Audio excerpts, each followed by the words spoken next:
Hi students, good evening everyone. இதுக்கு முன்னாடி நம்ம இந்த menstruation அளவியல் அப்படிங்கிற தலைப்புல நிறைய திட உருவங்கள் சாலிட் ஷேப் பார்த்திருக்கோம் இல்லையா? அதுல ஏதாவது உங்களால சொல்ல முடியுமா? Yes, good. Cylinder, cone, sphere, hemisphere, prism, இப்படி நிறைய உருவங்களை நாம பார்த்திருக்கிறோம். உருளை, கூம்பு, கோளம், அரைக்கோளம், முப்பட்டகம், கனச்சதுரம், கனச்செவ்வகம் இப்படியா பார்த்திருக்கிறோம் இல்லையா? இதுக்கு முன்னாடி வகுப்புல கூட நாம கூம்பு பத்தி நிறையவே படிச்சோம். இப்போ இன்னைக்கு வகுப்புல நாம frustum of the right circular cone, தமிழ்ல இடைக்கண்டம் அப்படின்னு சொல்லுவாங்க. Frustum of the right circular cone. Sir, ஃப்ரஸ்டம்னா என்ன சார்? இடைக்கண்டம்ன்ற வார்த்தையே எனக்கு புதுசா இருக்கு சார். சரி பாப்போம். முதல்ல கூம்பு அப்படின்னா என்ன? சரி, இந்த மாதிரியான வடிவத்தை தான் நாம கூம்புன்னு சொல்லுவோம். இந்த கூம்பு அப்படிங்கிறது நாம டெய்லி லைஃப்ல எங்கெல்லாம் பார்க்கிறோம் அப்படின்னா, இந்த ரோட்ல போகும்போது பார்த்துருப்பீங்க, கூம்பு வடிவத்தில் ரோட்ல வச்சிருப்பாங்க ஆரஞ்சு கலர்ல, அது மாதிரி பார்க்கலாம். அப்புறம் அந்த பட்டாணி மடிச்சு கொடுப்பாங்க பார்த்தீங்களா? பட்டாணி, சோன் பப்படி எல்லாம் மடிச்சு கொடுப்பாங்க பேப்பர்ல. தியேட்டருக்கு போனீங்கன்னா இல்லை ஐஸ்கிரீம் பார்லருக்கு போனீங்கன்னா உங்களுக்கு கோன் இந்த மாதிரி ஷேப் எடுத்து தான் அதில் அப்படி பிடிச்சி ஐஸ்கிரீம் பிடிச்சி கொடுப்பாங்க. அதுதான் நம்ம கூம்பு, ஆங்கிலத்தில் கோன் அப்படின்னு சொல்றோம். இந்த கோனை பொறுத்த வரையில வடிவம் எப்படி இருக்கும் அப்படின்னா, அடிப்பக்கம் வட்டமா இருக்கும். அதனோட மையப்புள்ளி, அந்த வட்டத்தோட மையப்புள்ளியை வட்ட மையம்னு சொல்லுவோம். இதை உச்சிப்புள்ளி வெர்டெக்ஸ்னு சொல்லுவோம்.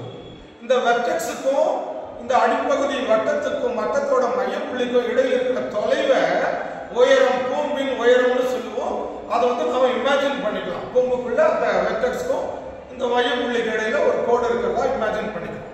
அடுத்ததா சாய் உயரம், ஸ்லாண்ட் ஹைட்பாங்க. What is slant height? Any point on the circumference of the press circle joins to vertex, that distance is slant height. அந்த உயரத்தை தான் நாம சாய் உயரம் அப்படின்னு சொல்றோம். சரி, இந்த கூம்பு இருக்கு இல்லையா, இத see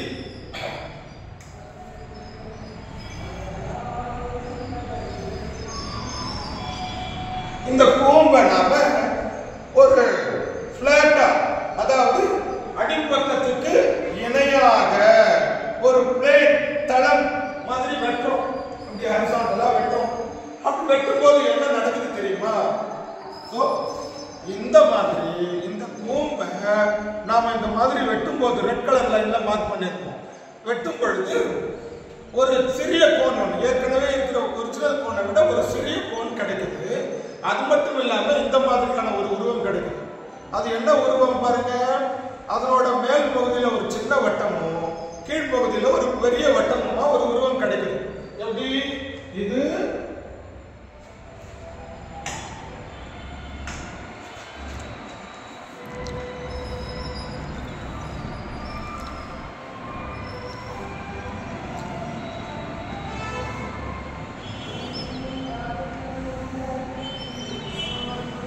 இந்த மாதிரி ரெண்டு பிரிவா, ரெண்டு துண்டுகளா கிடைக்குது. இது சிறிய கோன். இதுல இந்த உருவத்துக்கு பேர் தானே இடைக்கண்டம். இந்த உருவத்துக்கு பேர் தான் இடைக்கண்டம். இது வந்து சிறிய ஆரம், ஏன்னா சிறிய வட்டம் பகுதி சிறிய ஆரம். இது பெரிய வட்டமா இருக்கிறதால இதோட ஆரத்தை பெரிய ஆரம், கேபிட்டல் ஆர்னு குறிக்கலாம், இதை ஸ்மால் ஆர்னு குறிக்கலாம்.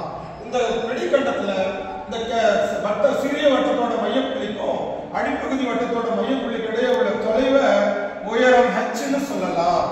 அது மட்டும் இல்லாம இந்த இரண்டு வட்டங்களில் சர்க்கம்பரன்ஸ் மேல இருக்கிற புள்ளிகளை சேர்க்கிற கோடு, இந்த தொலைவை நாம சாய் உயரம் எல்னு சொல்லலாம். சரி சார், இடைக்கண்டம் சி நம்ம பார்க்கிற இந்த டீ, நம்ம பேப்பர் கப், எல்லா டீ கடைகளையும் பேப்பர் கப்ல டீ கொடுக்குறாங்க, பார்த்துருக்கோம் டெய்லி லைஃப்ல. இது பார்த்தா ஒரு இடைக்கண்டமா தான் இருக்கு பாருங்க.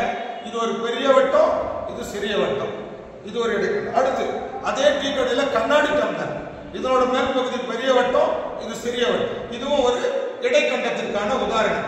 இது அப்படியே கொஞ்சம் இந்த கோட்டை சாய் எடுத்து அப்படியே நீட்டிச்சிங்கன்னா ஒரு புள்ளியில வந்து குவியும். சந்திக்கும். அந்த புள்ளி தான் உச்சி புள்ளி. இது பேஸ் ரேடியஸ். அப்போ இது ஒரு கூம்பு ஆயிடுச்சு பாருங்க.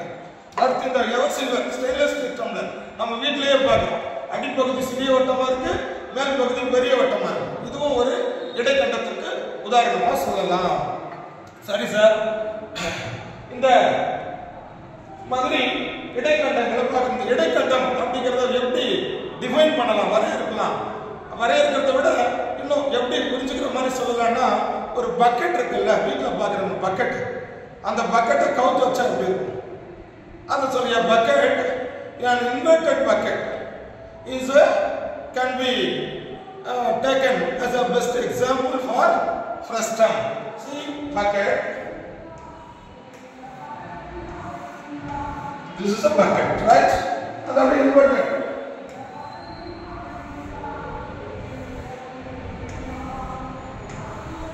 இத நாம frustum அப்படின்னு சொல்லலாம். சரியா?